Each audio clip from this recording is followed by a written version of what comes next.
اعوذ باللہ من الشیطان الرجیم بسم اللہ الرحمن الرحیم۔ محترم ناظرین، آج آپ کی خدمت میں ایک ایسا وظیفہ پیش کرنے جا رہا ہوں جسے آپ فجر کی نماز کے بعد کریں گے۔ ویسے تو کسی بھی نماز کے بعد کسی بھی وقت آپ اس عمل کو کر سکتے ہیں، لیکن فجر کی نماز کے بعد کریں گے تو اس کا اثرات زیادہ ہوں گے۔ یقین کریں، یہ وظیفہ اتنا آسان وظیفہ ہے کہ اسے ہر کوئی شخص کر سکتا ہے۔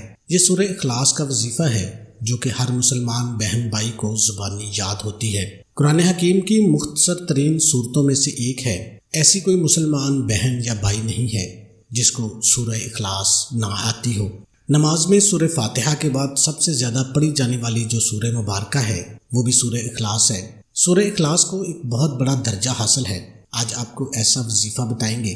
فجر کی نماز کے بعد اگر آپ سورہ اخلاص بتائے گئے اس طریقے کے مطابق جو میں آپ کو بتاؤں گا پڑھ لیتے ہیں تو یقین کریں آپ بس شام ہونے کا انتظار کریں۔ جو بھی آپ کی بڑی سے بڑی مراد ہوگی اللہ رب العزت آپ کی اس مراد کو پورا فرما دے گا۔ اگر پوری نہیں ہوئی تو کم از کم اس کے لیے اسباب آنا شروع ہو جائیں گے۔ محترم بھائیوں، میری بہنوں، یہ وظیفہ لازمی کیجیے گا۔ آپ بھی کریں، اپنے دوستوں اور عزیزوں کے ساتھ بھی لازمی شیئر کیجیے گا تاکہ زیادہ سے زیادہ لوگوں تک یہ وظیفہ پہنچ سکے اور زیادہ سے زیادہ لوگ اس وظیفے سے استفادہ حاصل کر سکیں۔ اس سے پہلے کہ میں آپ کو وظیفے کا طریقہ بتاؤں، سورہ اخلاص سے متعلق حدیث پاک میں کیا آتا ہے کہ حضور نبی کریم صلی اللہ علیہ وآلہ وسلم نے فرمایا کہ آپ میں سے کوئی اتنی طاقت رکھتا ہے کہ ایک رات میں قرآن پاک کا 1/3 حصہ پڑھے۔ صحابہ پریشان ہو گئے کہ ایسا کس کی طاقت ہے، ایسا کون سکت رکھتا ہے کہ ایک رات میں قرآن پاک کا 1/3 حصہ پڑھے۔ تو آپ صلی اللہ علیہ وآلہ وسلم نے فرمایا قل هو اللہ احد اللہ الصمد لم یلد ولم یولد ولم یکن لہ کفوا احد۔ قرآن پاک کی 1/3 حصے کے برابر ہے۔ اگر کسی شخص نے ایک بار سورہ اخلاص پڑھی گویا اس نے قرآن پاک کا 1/3 حصہ پڑھا، اور اگر کسی شخص نے 3 بار سورہ اخلاص پڑھی گویا اس نے پورا قرآن پاک مکمل کرنے جتنا ثواب حاصل کر لیا۔ تو یہ ایک ایسی حدیث ہے جہاں سے ہمیں سورہ اخلاص کی اہمیت کا اندازہ ہوتا ہے۔ تو محترم ناظرین، ایسی اور بھی بہت سی احادیث ہیں جسے آپ سنیں گے تو آپ کو سورہ اخلاص کی اصل اہمیت کا اندازہ ہوگا۔ اس کا وظائف ضرور کریں گے۔ سورہ اخلاص رزق میں اضافے کے لیے بھی پڑھی جاتی ہے۔ ایسے لوگ جو کہ بے روزگار ہیں یا جن کے گھر میں بے برکتی ہے، لوگ یہ چاہتے ہیں کہ ان کے رزق میں برکت آ جائے، یا پھر کسی کے اوپر بے حساب قرضہ ہے تو وہ روزانہ کی بنیاد پر سورہ اخلاص کو اپنی زندگی کا حصہ بنا لیں۔ ہر نماز کے بعد کچھ نہ کچھ وقت نکال کر سورہ اخلاص کو کثرت سے پڑھنا شروع کر دیں۔ آپ دیکھیں گے کہ آپ کی زندگی میں تبدیلیاں آنا شروع ہو جائیں گی اور آپ کے رزق میں برکت آنا شروع ہو جائے گی۔ اگر کسی کے اوپر قرض ہے تو قرض سے نجات مل جائے گی، اور اگر کوئی شخص یہ چاہتا ہے کہ اس کے رزق میں اضافہ ہو جائے تو رزق میں اضافہ ہونا شروع ہو جائے گا۔ اس سے مالی مشکلات حل ہونے لگیں گی، کاروباری جو مسائل ہیں وہ حل ہونا شروع ہو جائیں گے۔ تو اب میں آپ کو وہ وظیفہ جو آپ کی خدمت میں لے کے آیا ہوں، آپ نے فجر کی نماز کے بعد کرنا ہے۔ آپ اور کسی بھی وقت اس کو کر سکتے ہیں، لیکن فجر کی نماز کے بعد سورہ اخلاص کو اس طریقے سے پڑھ لیں۔ اس کے بعد اپنی حاجت کے لیے اللہ رب العزت سے دعا کریں تو یقین کریں شام ہونے تک بڑی سے بڑی حاجت پوری ہو جاتی ہے۔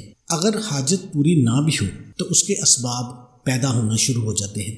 جیسے کچھ چیزیں ہوتی ہیں جن کو پورا ہونے میں وقت لگتا ہے، جیسے کوئی کہتا ہے کہ مجھے اولاد مل جائے تو شام تک تو اولاد نہیں مل سکتی۔ کوئی چاہتا ہے کہ میری شادی ہو جائے تو اب ظاہر بات ہے کہ ایسی چیز میں تھوڑا سا وقت لگتا ہے۔ تو شام کا کہنے کا مقصد یہ ہوتا ہے کہ آپ کو ایسے اسباب پیدا ہونا شروع ہو جائیں گے، ایسی آپ کو نشانیاں ملنا شروع ہو جائیں گی، آپ کو لگے گا کہ شام تک اگر آپ شادی کے لیے دعا کرتے ہیں تو شام تک آپ کو ایسے اسباب پیدا ہونا شروع ہو جائیں گے، جیسے کہیں سے کوئی رشتہ آ جائے گا، یا آپ کہیں پسند کی شادی کرنا چاہتے ہیں تو وہاں سے آپ کو مثبت جواب مل جائے گا۔ کوئی بندہ نہیں مان رہا، اس کی طرف سے جو آپ کو مثبت جواب مل جائے گا۔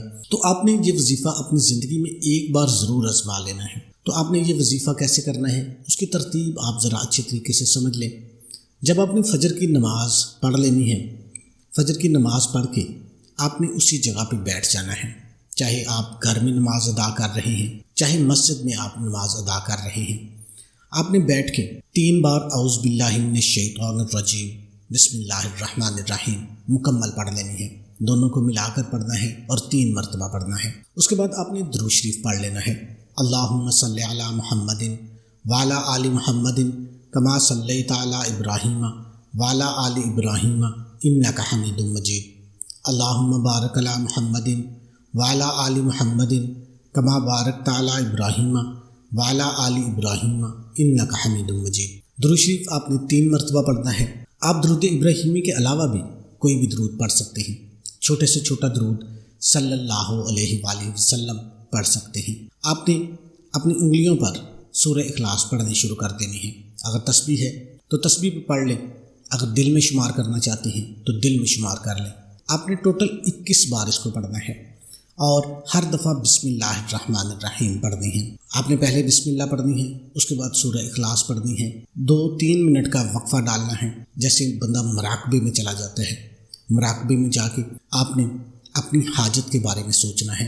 اپنے دل میں آپ نے زبان نہیں ہلانی، دل میں آپ نے اللہ پاک سے دعا مانگنی ہے، اپنے مقصد کے لیے، اپنی پریشانی کے لیے دل ہی دل میں اللہ کو پکارنا ہے۔ وہ شارق سے بھی قریب ہے۔ اس کے بعد دوبارہ پھر آپ نے سورہ اخلاص پڑھنی شروع کر دینی ہے۔ پھر آپ نے کچھ منٹ کے لیے چپ ہو جانا ہے، مراقبے میں جانا ہے، دعا مانگنی ہے دل ہی دل میں۔ اس طرح آپ نے 21 مرتبہ اس عمل کو کرنا ہے، ٹھہر ٹھہر کر کرنا ہے، تسلی کے ساتھ کرنا ہے۔ یہ ایک دفعہ ہی آپ نے عمل کرنا ہے۔ انشاءاللہ اس کا رزلٹ آپ کو ایسا ملے گا کہ آپ کی نسلیں تک سنور جائیں گی۔ اس کے بعد آپ نے درود شریف پڑھ لینا ہے۔ درود شریف آخر میں بھی آپ نے 3 مرتبہ پڑھنا ہے۔ بڑا آسان سا عمل ہے جو آپ کو بتا دیا ہے۔ فجر کی نماز کے بعد آپ نے اسی جگہ پہ بیٹھ کے یہ عمل کر لینا ہے۔ اس کو مکمل سمجھ کے آپ عمل کیجئے گا۔ اگر آپ کو نہیں سمجھ آئی تو آپ ویڈیو کو بیک کر کے اس کو دیکھ لیں، مکمل سمجھ کے ساتھ عمل کریں گے تو پھر ہی آپ کو اس کا فائدہ ہوگا۔ ادھورا وظیفہ اثر نہیں کرتا۔ اس کے علاوہ آپ نے نماز کا اہتمام لازمی کرنا ہے اور کچھ نہ کچھ صدقہ خیرات لازمی کر دیا کریں۔ ایک کام آپ نے اور کرنا ہے کہ درود شریف پڑھ کے اپنا نام کمنٹ باکس میں لکھ دینا ہے اور اللہ کے 99 ناموں میں سے ایک نام آپ نے کمنٹ سیکشن میں لکھ دینا ہے۔ اس سے 2 فائدے آپ کو ہوں گے۔ ایک تو اس وظیفے کی آپ کو اجازت مل جائے گی، دوسرا درود شریف کی جو اسپیشل دعا ہے اس میں بھی آپ کے لیے دعا مانگی جائے گی۔